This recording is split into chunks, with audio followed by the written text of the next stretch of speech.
오늘 본문의 내용을 보니까요, 모세가 이 바로 앞에 가가지고 우리가 하나님을 예배하고자 하오니 우리를 보내주소서 그렇게 얘기를 했더니 바로가 그 말을 듣고 너희가 게을러서 그런 말을 한다. 그러니 이제는 이 벽돌을 만들 때 주던 짚은 주지 않고 이제 그 너희가 늘 만들던 벽돌의 수요는 다 채워야 된다. 이렇게 말을 했어요. 어느 날 이스라엘 자손들이 이제 나아가서 벽돌을 만드는데 짚을 주지 않습니다.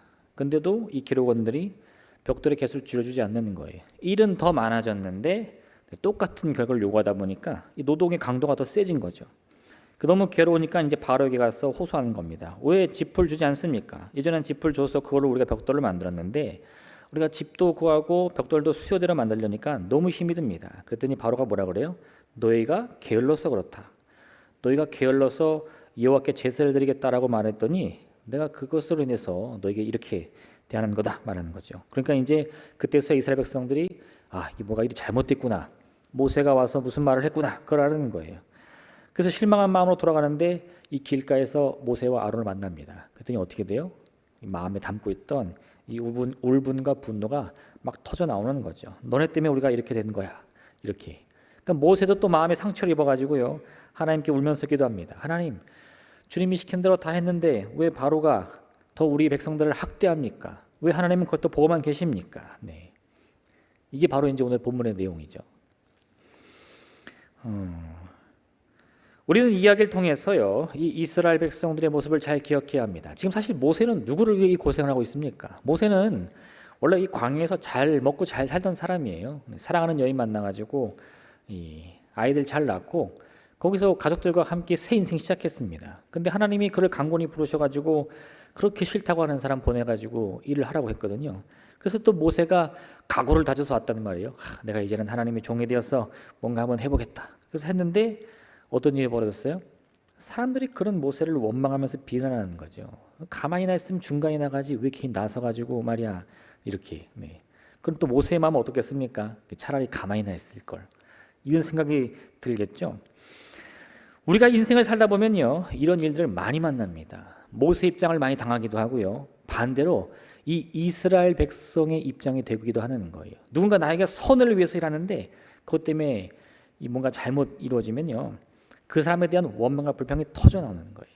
근데 여러분, 오늘 이 장면을 통해 가지고 우리가 무엇을 다시 생각하면서 이 하나님의 구원을 기다리면서 또 이루어야 되는지 그 말씀을 함께 살펴보기 원합니다. 중요한 것은요, 하나님의 구원을 우리가 함께 누리기 위해서는요, 가장 먼저 이 변화의 과정을 견뎌야 됩니다.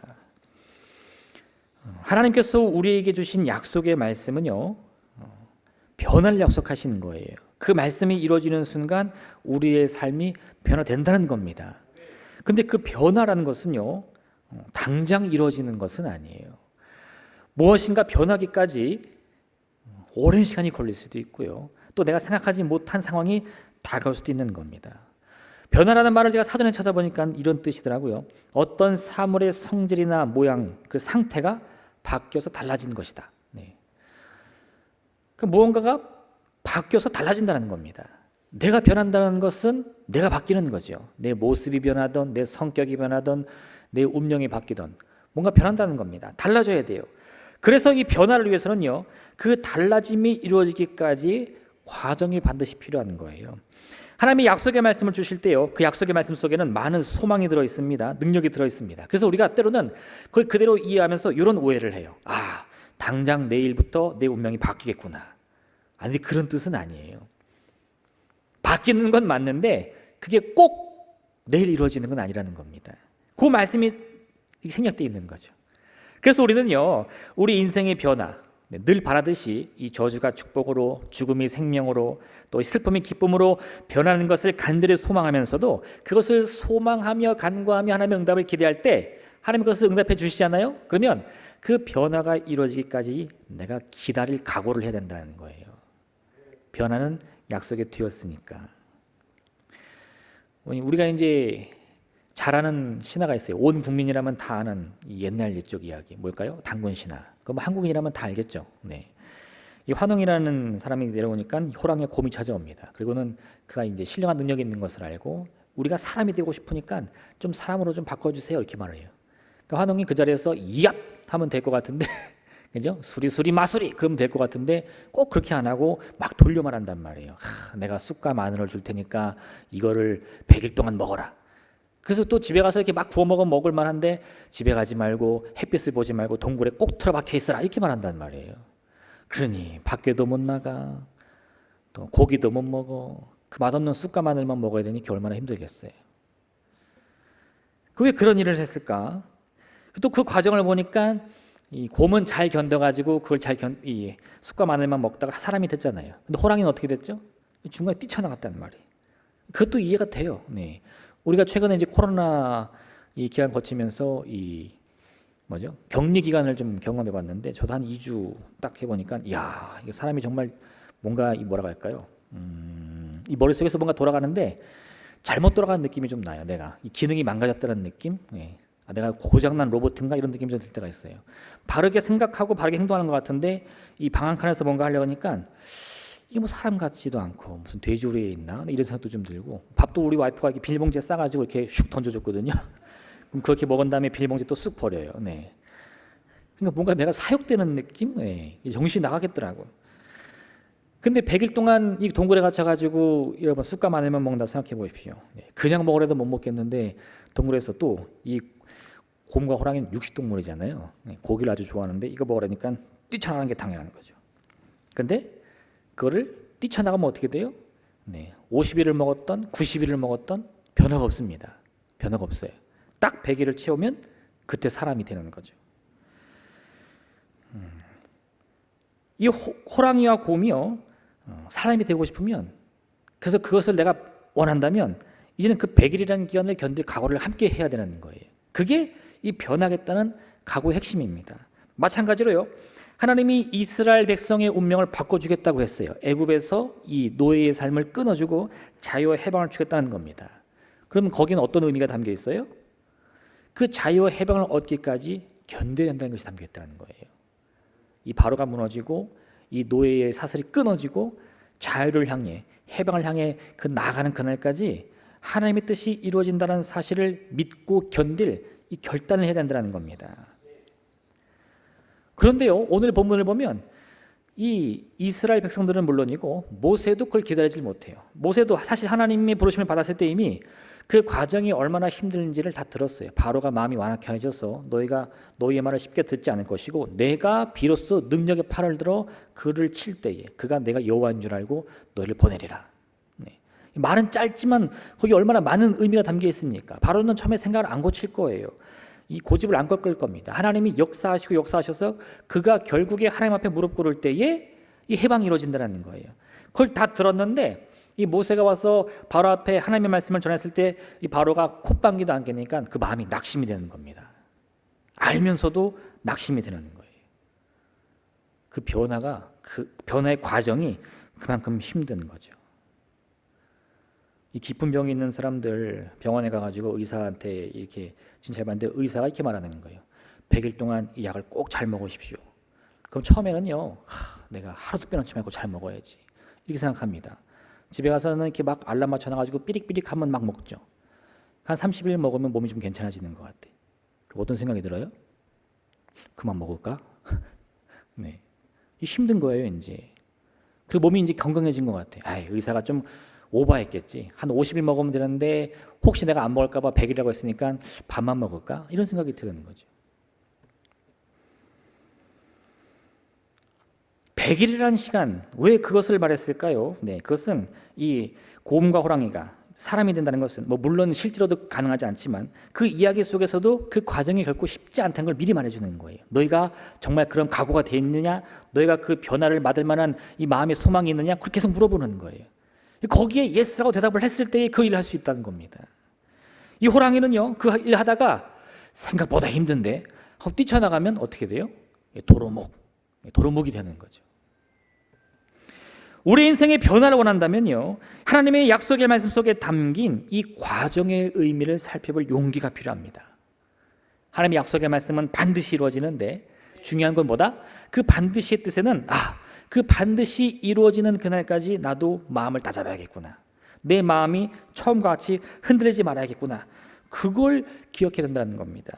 이 이스라엘 백성들이요, 모세가 나중에 바로를 이기고 하나님이 영광 중에 그들을 해방시키는데 광야에 가서는 또 어떤 말 하는 줄 아세요? 이스라엘 자손들이 그들에게 이르되 우리가 애굽 땅에서 고기 가마 곁에 앉아 있던 때와 떡을 배불리 먹던 때에 여호와의 손에 죽었더라면 좋았을 것을 너희가 이 광야로 우리를 인도하여 내어 이 온 회중이 줄여 죽게 하는도다. 모세가 그들 굶어 죽이려고 이끌어냈습니까? 절대 아니에요. 그들에게 진정한 삶, 자유로운 삶, 이 뭔가 억눌림에서 해방되는 삶, 정말 그들에게 하나님께서 원하시는 이 새로운 운명을 주기 위해서 그들을 구원한 겁니다. 근데 왜 이런 불평불만을 할까요? 견디기가 힘들다는 거예요. 처음에 모세가 이 바로로부터 너희들 구원하리라. 그리고 바로가 여호와가 정말 참 하나님이구나. 내가 그 앞에 무릎 꿇었으니 다 나가라. 그랬을 때 이스라엘 백성이 어떻게 했어요? 막 속옷치며 춤추며 환호하면서 나갔어요. 뭐 할렐루야 호산나 다 했겠죠. 그리고 애굽을 나와가지고 광야에 이랬더니 뭐라 그래요? 내가 속았구나. 하나님이 나를 굶어 죽게 하는구나. 이렇게 마음이 바뀐다는 겁니다. 왜요? 그 과정을 견딜 만한 믿음이 없었던 거예요. 하나님의 이 계획이 뭔가 어긋났습니까? 하나님의 능력이 부족해서 그 약속이 어그러졌습니까? 아니요. 변한 거는 아무것도 없는데 뭐가 변했어요? 내 마음이 바뀌었어요.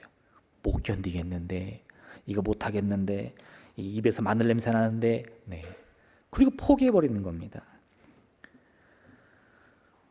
이 변화의 과정은요, 우리에게 반드시 필요한 거예요. 왜요? 그 변화의 과정을 통해 우리는 내게 주어지는 이 새로운 운명의 가치를 깨달을 수 있습니다. 하루아침에 바뀌는 인생이요, 하루아침에 돌아갑니다. 우리가 속된 말로 이런 표현하죠. 쉽게 번 돈은 어떻게 써요? 할렐루야. 쉽게 돈을 벌 수가 없어서, 그죠? 경험해 본 적이 없어요. 쉽게 번 돈은 쉽게 쓴다는 거예요. 왜요? 그게 얼마나 귀한 줄 모르니까. 하나님이 내게 주신 그 변화가, 그 가치가 얼마나 큰지 모르면요, 그 은혜가 아무리 귀한 거라도 너무 쉽게 낭비한다는 겁니다. 다윗이 어렸을 때 이 사무엘로부터 기름 부음을 받고 자기 운명이 어떨지를 알았어요. 내가 이후에 이 사울 왕의 뒤를 이어 이스라엘의 새로운 왕이 되겠구나.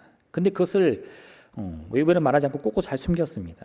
근데 공교롭게도요, 이 다윗이 골리앗을 딱 물리치니까 사울이 그 어린 다윗을 눈여겨보고 자기 왕궁으로 불렀어요. 수금을 치며 왕의 마음을 위로하고, 또 그가 청년이 되니까 그 용맹함을 높이 사가지고 사울의 온 군대를 맡기는 군대 장관이 됐습니다. 전쟁이 일어날 때마다 맨 앞장서가지고 왕과 나라를 위해서 싸웠어요. 그런데 어떻게 됐습니까? 다윗이 자꾸 성장할수록 사울 왕이 그를 미워하면서 죽이려고 합니다. 그러니까 졸제의 다윗이요, 이게 막 승승장구하는 삶을 사는 것 같았는데 곤두박질 치는 거예요. 저 깊은 이 골짜기까지 곤두박질 치는 겁니다. 그래가지고 이제는 막 목숨을 구걸하면서 도망가는 신세가 됐어요. 성전에 가가지고는 이 제사장에게 좀 먹을 걸 달라고 그래가지고 막 무기봉도 먹고, 또 심지어는 원수나라 블레셋에 도망가서 침 흘리면서 정신당한 사람 행세도 하고 막 그렇게 목숨을 부지합니다. 그럼 만약에 어떤 사람이요, 다윗에게 가가지고 만약 당신의 운명을 바꿔서 시간을 돌려서 다시 그 어린 시절로 간다면 그 사울왕이 당신을 불렀을 때 그 왕궁에 가지 않는 게 좋았지 않겠습니까? 물어볼 수도 있다는 거죠. 어때요? 그럼 어떤 일이 벌어졌을까요? 사울왕에게 쫓기지도 않고 집에서 아버지와 형제들과 잘 먹고 잘 살다가 왕이 전쟁에 죽으면 그때 내가 기름 부음 받은 왕이다 나가면 되잖아요. 근데 아니에요. 이 다윗이 왕궁 생활을 어렸을 때부터 이 보고 겪으면서 거기서 많은 고난을 당했고, 또 심지어는 목숨도 잃을 뻔했지만요, 이 다윗이 그 과정을 다 거치고 나서 이스라엘의 새로운 왕이 되자 이 다윗이 하는 행동은요, 사울과 다릅니다. 왕이 되자마자 이 다윗은 예루살렘에 수도를 세우고 거기다 왕궁과 성전을 짓고 이스라엘 위협하는 주변 나라들과 이 수없이 전쟁을 치르면서 국경을 새롭게 만들어낸 거예요. 나라가 완전히 새로워집니다. 그걸 하루아침에 이뤘을까요? 아니요. 아마 이 다윗은 어렸을 때부터 경험했던 이 왕궁의 생활을 통해 우리나라의 문제가 무엇인가, 그걸 계속 고민했을 거예요.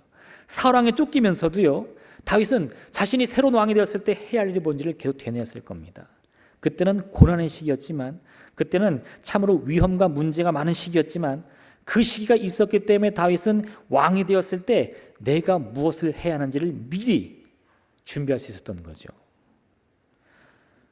변화도 중요하지만요, 그 과정이 그만큼 중요하다는 겁니다. 왜요? 그 과정을 우리가 함께 겪음으로 말미암아 이 변화가 주는 나의 삶의 새로운 가치를 깨달을 수 있으니까요.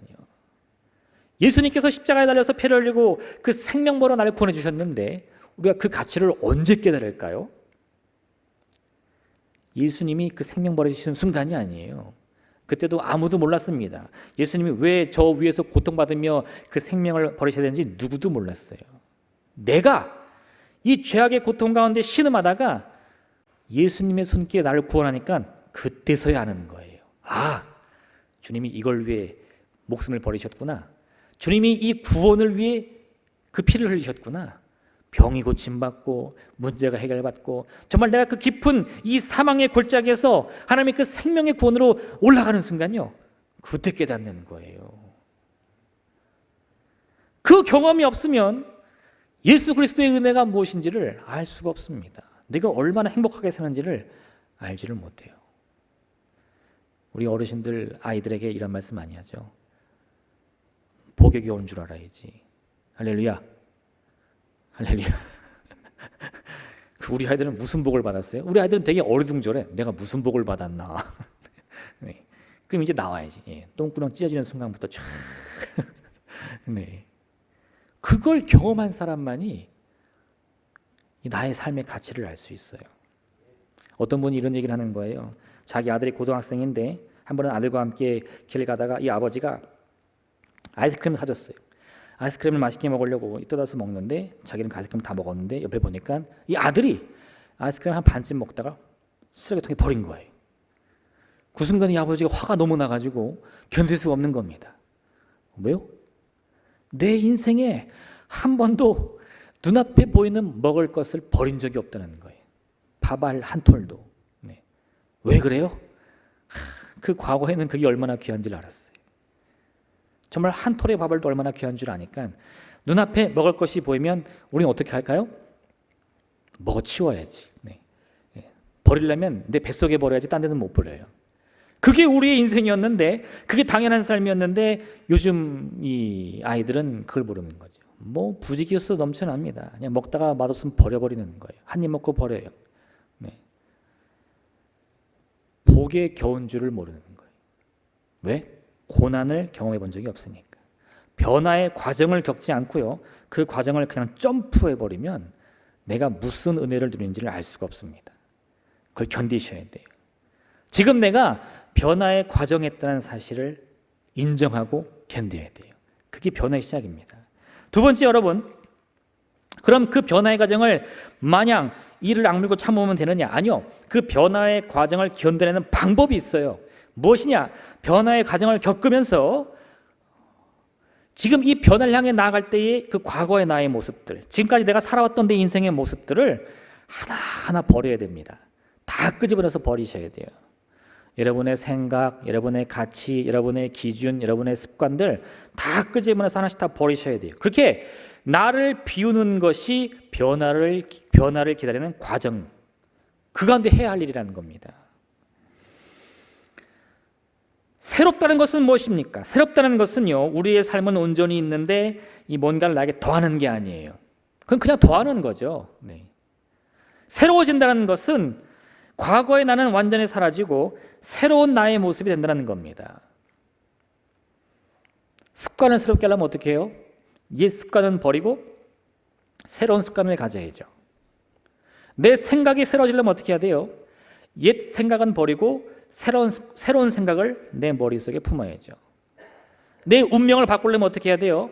내 과거의 운명은 다 폐기해버리고 새로운 운명을 받아서 나가야 된다는 겁니다.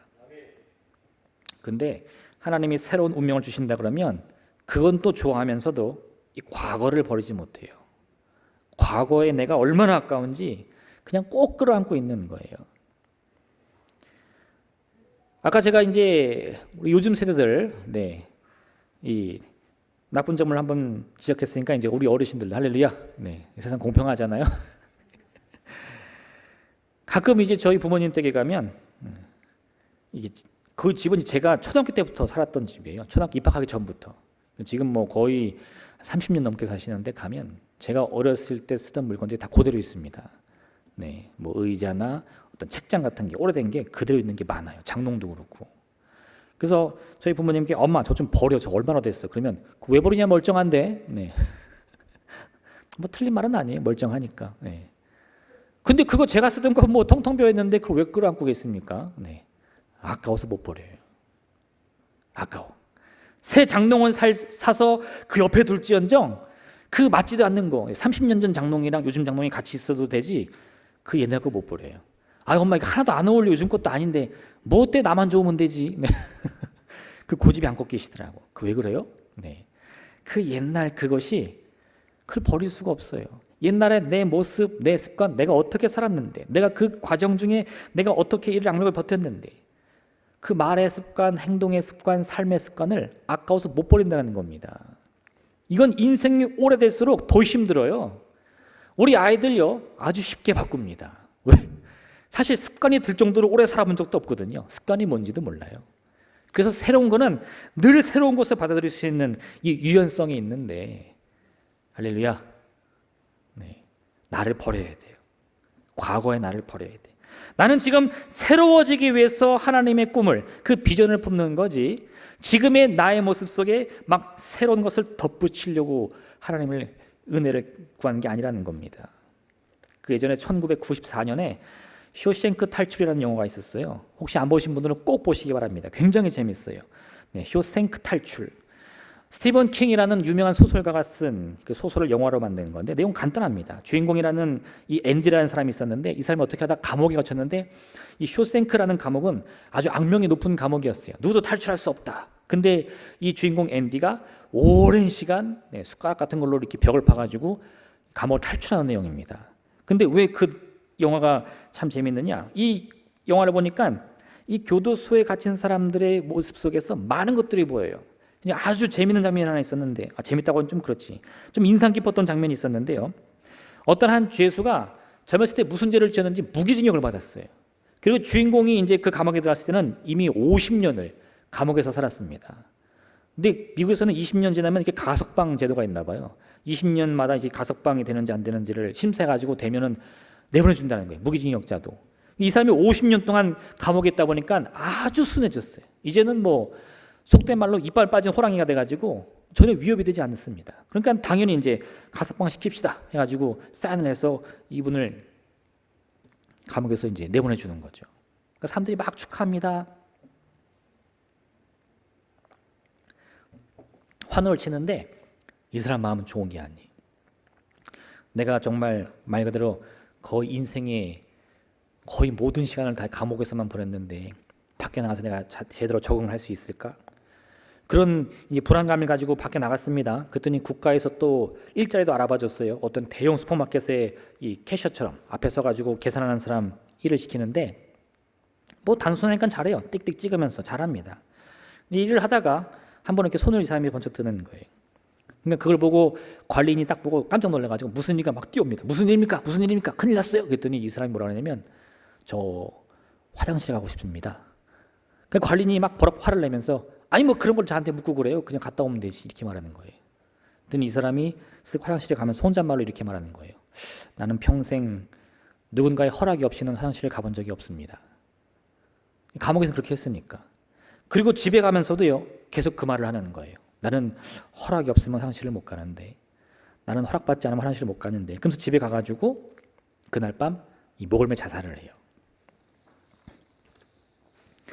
왜 그 사람은 자기에게 허락된 이 자유를 누리지 못했을까요? 자유가 뭔지를 깨닫지 못해요. 자유의 그 가치를 알지 못합니다. 그것을 받아들일 준비가 되어 있지 않아요. 왜? 그 과거에 평생 감옥에서 살던 삶의 습관을 버리지 못하니까 이 세상에 살아가면서 너무나 자연스럽게 살아가는 자유인들의 모습이 오히려 어색하게 보이는 겁니다. 나는 허락을 받고 화장실에 가는 사람이야. 그 안에서 스스로 포기해버리고 낙심해버리는 거죠. 우리가요 새로움을 원한다면 내 과거의 모습을 버려버려야 돼요. 과감하게 버려야 돼요. 그게 꼭 나빠서 버리라는 게 아닙니다. 나쁜 모습이든 좋은 모습이든 다 버려버리세요. 깨끗이 비우고 하나님이 완전히 채울 수 있도록. 할렐루야, 할렐루야. 아까워 좀 하지 마세요. 할렐루야. 네. 네. 다 비우셔도 돼. 하나님이 다 채워주실 거예요. 한 번은 요한의 제자들이 예수님을 찾아옵니다. 이렇게 물어보는 거예요. 아니 예수님, 어째서 당신과 당신의 제자들은 금식하지 않습니까? 요한의 제자인 우리와 저 바리새인들조차도 금식하는데 왜 예수님과 예수님의 제자들은 금식 안 합니까? 물어보는 거예요. 예수님이 뭐라 그러시느냐? 혼인집 손님들은 신랑과 함께 있어 기쁨이 넘치는데 왜 금식을 하겠느냐? 그 혼인잔치가 다 끝나고 금식할 때가 오면 그때는 할 것이다. 그러면서 이런 말씀하십니다. 새 포도주는 낡은 부대에 넣을 수 없고 새 부대에 넣어야 포도주와 부대 모두가 다 보존될 수 있다. 하나님이 우리에게 주시는 응답이라는 것은요, 그 변화라는 것은 말 그대로 새 포도주를 의미합니다. 근데 내가 하나님의 그 새 포도주를 간절히 구하면서도요, 내 안에 아직도 헌 포도주를 가득 담고 있다면요, 하나님이 아무리 그 안에 새 포도주를 부어주셔도 체험을 받지 못해요. 내 안은 여전히 내가 끌어안고 있는 이 헌 포도주, 오래된 포도주로 가득하다 이겁니다. 또 반대로 내 자신을 완전히 새로운 운명으로 바꾸기 위해서 새 부대가 되지 않으면요, 하나님의 새 포도주를 다 받고서도 이 낡은 헌대가 점점 부풀어 올라 찢어져 버리고 마는 거예요. 포도주도 쏟아져 버리고 부대도 터져 버리고. 과거의 습관을 버리지 못하면 하나님의 은혜가 오지 않아 운명이 안 바뀌는 게 아니고요, 내가 그걸 감당하지 못해 우리가 늘 제자리했다는 겁니다. 나를 비워야 돼요. 나를 비워야 돼요. 그것이 무엇이든 반드시 비워야 됩니다. 이 이스라엘 사람들 애굽의 고기가 막 포기 못합니다. 그랬더니 광야 가서 맨날 뭐가 생각나요? 우리가 지금 약속의 땅으로 가고 있다. 이 고난을 견디자. 목이 마르고 배가 고파도 하나님이 반드시 우리와 함께 하십니다.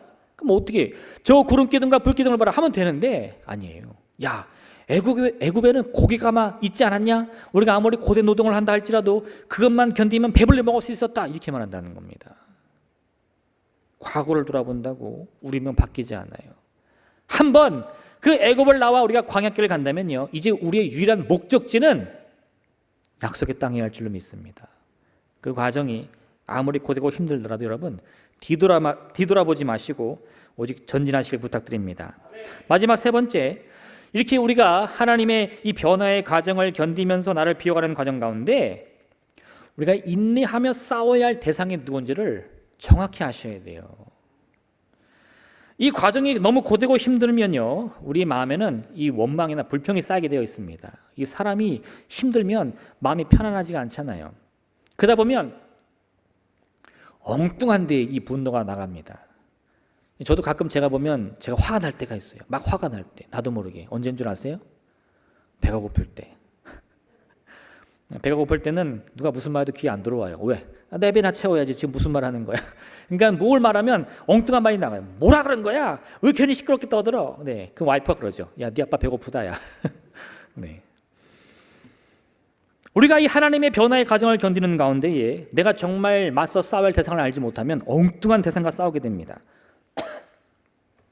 오늘도 보면요, 모세가 바로에게 가서 하나님의 말씀을 전한 이유가 뭘까요? 나 하나 잘 먹고 잘 살자고? 아니요, 이스라엘 백성을 이 고된 운명에서 구원하고자 하는 거예요. 지금 그들을 위해서 자기 헌신하는 겁니다. 목숨 걸었어요. 모세도 그 행복한 가정 다 냅두고 아내와 함께 먼 길 떠나가지고 이 애굽에 다시 돌아온 겁니다. 그런데 이 이스라엘 사람들은 어떻게 해요? 너 때문에 우리가 또 고통스러워졌다는 거예요. 가만히나 있어라. 네가 괜히 입을 열어서 우리가 힘들다. 누구 때문에 고통스러운데? 내가 너 시키라고, 너 그렇게 하라고 했어? 내가 언제 너 보고 나 구원하라고 했어? 할렐루야, 할렐루야. 이런 말 많이 나오죠. 내가 언제 너 시켰어? 언제 부탁했어? 네. 그게 왜 그럽니까? 지금 내 안에 나로 인해서 많은 사람들이 헌신하고 있는데 싸울 대상을 잘못 찾았어요. 이스라엘 백성이 싸워야 할 대상은요, 지금 자신들을 억누르고 있는 이 바로의 권세입니다. 근데 거기서 앞에서는 찍소리도 못하고 깨갱, 네, 꼬리를 잔뜩 내리고는 이제 만만한 모세와 아론 앞에 가가지고 막 쏟아붓는 거죠. 이 이스라엘 백성들은요, 사실 애굽 땅에 머물고 싶어 하지 않았어요. 거기서 평생을 노예로 살고 싶어 하지 않았습니다. 하나님이 이 놀라운 역사를 계획하신 이후의 시작은 사실 이 이스라엘 백성들의 간구 때문이었어요. 그들이 주님의 주 앞에 부르짖고 기도하니까 하나님이 그 간구를 보고 듣고 아심으로 인해 모세를 불렀다 말씀하셨거든요. 근데 이제 와서 그 과정이 점점 더 뭔가 이 고난이 생기고 어려움이 생기니까 뭐라 그래요? 난 그런 적 없는데, 해달라는 적 없는데, 너한테 부탁한 적 없는데, 이 딱 발을 빼는 거죠. 여러분, 하나님의 변화의 과정이 필요한 이유, 또 그 과정 중에 우리가 많은 환난과 어려움을 당하는 이유 다른 게 아닙니다. 우리를 그 변화까지 가지 못하도록 막으려는 존재가 있어요. 우리의 삶의 변화를 가장 싫어하는 존재, 누굴까요? 마귀입니다. 마귀. 언제나 우리를 도둑질하고 죽이고 멸망시키는 존재. 그래서 우리가 잘 되는 걸 절대 바라지 않아요. 하나님이 우리의 운명을 이 죄악에서 구원으로, 이 멸망에서 생명으로 바꾸려고 계획하시는 순간 누가 제일 먼저 깨달아? 마귀가 하는 거예요. 어떻게 하든 그 길을 가로막아야 되는데 제일 편한 방법이 뭐냐? 엉뚱한 사람과 서로 싸우게 하는 거죠. 여러분, 이 바로를 한번 보세요. 애굽의 왕 바로. 그가 어떤 일을 벌였습니까? 이 이스라엘 백성이 생육하고 번성하는 걸 보니까 그 마음에 어떤 마음이 들었어요? 뭔가 막 행복이 넘치고 흡족했으면 좋았을 텐데, 그죠? 야, 우리 애굽이 얼마나 좋은 나라인지 저 이방인들이 와서 우리나라에 정착하더니 저렇게 생육하고 번성하는구나. 이렇게 했으면 딱 좋았을 텐데 그게 눈꼴 쳐서 못 보겠는 거예요. 저들은 도대체 어디서 굴러온 돌인데 이 박힌 돌을 빼려고 하느냐? 기분이 나쁜 거예요. 그리고 심지어는 행여 그들이 우리에게 반기를 들을까 두려워서. 생각해 보세요. 이 애굽이 어떤 나라입니까? 이미 그 당시에 이 모세 시대에도 이미 우리가 말하는 그 대피라미드가 있는, 이 대피라미드 5,000년 전이거든요. 어마어마하게 오래됐습니다. 이 애굽은 이미 그 문명과 기술력이 그 당시 세계 최고였어요. 그런 나라의 왕이 이 외국에서 와가지고 이방인으로서 정착해가지고 그 민족이 점점 번성한다고, 그게 두려워가지고 그 아이들을 태어나면 사내 아들을 다 죽여라 이렇게 말을 하고요. 이제 저들은 우리의 노예다 이런 말을 해야 합니까? 그 마음이 너무 두려운 거예요. 왜 그럴까요? 마귀가 흔드는 거죠. 서로 싸우라고. 애굽과 이스라엘이 친하게 지내는 것은 마귀에게 도움이 안 됩니다. 서로 헐뜯고 싸우고 원망하고 불평해야 마귀가 좋은 거예요. 그래서 바로가 그런 명령을 냈더니 어떻게? 이스라엘 사람들이 하나님께 부르짖고 하나님이 그들의 기도를 듣고 내려오셔가지고 이제는 그 능력의 팔을 펴서 애굽을 치는 거죠. 이게 다 이 바로의 속 좁은 마음 때문에 그런 거예요. 지금 이 이스라엘 사람들, 그 운명을 쥐고 흔드는 것은 모세 아닙니다. 아론도 아니에요. 바로입니다. 그리고 그 바로의 마음을 조정하는 것은 마귀의 계략인 거죠. 그들이 싸워야 할 것은 그 내면에서 서로 원망해라, 불평해라, 싸워라, 포기해라, 낙심해라 이런 말하는 이 악한 영들인 겁니다. 지금 이 순간에도 우리가요, 하나 변화와 기도하려고 할 때, 내 마음에 소망 품으려고 할 때 어떤 마음 드세요? 아, 할 수 있다. 내가 3일 금식해서 기도해야지 이런 마음 드세요? 아, 또 기도해야 돼. 할렐루야. 아, 또 언제 응답될까? 할렐루야. 왜 그런 마음이 들죠? 가장 먼저 이 마귀가 내 마음을 흔드니까. 거기에 넘어가면요, 이제 내 마음에서 원망이, 불평이, 짜증이 폭발하는 겁니다. 기도하는 가운데 이 가족이 도와주지 않아요. 남편이 안 도와줘, 아내가 안 도와줘, 자식들이 안 도와줘. 이것들 우리 집엔 다 원수밖에 없어. 막 이런 생각이 막 드는 거예요. 근데 그때 내 원수는 어디 있어요? 내 남편도 아니고 내 아내도 아니고 내 자식도 아니에요. 내 마음에서 그들을 미워 보이게 하는, 그들을 원망하게 만드는 이 마귀인 겁니다. 예수 그리스도 이름으로 사탄아 물러가라 이렇게 해야지. 나사렛 예수로 명하니 남편아 물러가라. 할렐루야. 그럼 되겠어요, 안 되겠어요? 예수님이 십자가를 짊어지고 골고다 언덕 오르시는데요, 많은 여인들이 그런 예수님을 안타까이 보면서 따라가면서 막 눈물을 흘립니다. 그랬더니 예수님이 그 피를 흘리며 고난스러운 가운데도 슬피 오는 여인들을 향해 이렇게 말씀하세요. 예루살렘의 딸들아, 나를 위하여 울지 말고 너희와 너희 자녀들을 위하여 울라. 보라, 날 이르면 사람이 말하기를 잉태하지 못하는 이와 해산하지 못한 배와 먹이지 못한 젖이 복이 있다 하리라. 그때 사람이 산들을 대하여 우리 위에 무너지라 하며 작은 산들을 대하여 우리를 덮으라 하리라. 푸른 나무에도 이같이 하거든 마른 나무에는 어떻게 되리요? 이 여인들은 예수님이 고난당하시고 찢기시고 피를 흘리시는 게 너무 괴로웠습니다. 그것 때문에 눈물을 펑펑 흘리면서 울고 있는데 예수님은 지금 울 때가 아니라는 거예요. 예수님의 이 십자가의 고난은 무엇을 위한 겁니까? 우리의 해방을 위한 거예요. 우리의 구원을 위한 거예요. 그래서 예수님은 슬프지 않아요. 근데 예수님의 마음을 아프게 한 게 뭐냐면 그런 하나님의 뜻을 온전히 깨닫지도 못하고요, 지금 이 구원의 역사 가운데도 자신들이 어떤 운명인지 깨닫지 못하며 슬피 우는 이 여인들이라는 겁니다. 너희 같아 내게는 안타깝다 이거예요. 그 여인들 주변에 또 누가 있습니까? 예수님을 모욕하며 침을 뱉고 돌을 던지는 들이 있습니다. 왜요? 예수님의 그리스도이심을 전혀 알지 못해요. 그들에게 임할 운명은 무엇이냐? 그 마음을 흔드는 이 마귀의 계략에 따라서 뭐라고 말한다고요? 해산하지 못한 산모가 복이 있다 이겁니다. 차라리 태어나지 말 것을. 왜? 이 마귀의 계략 속에 있는 인생은 저주에서 벗어나지 못한 것과 똑같기 때문에 그렇습니다.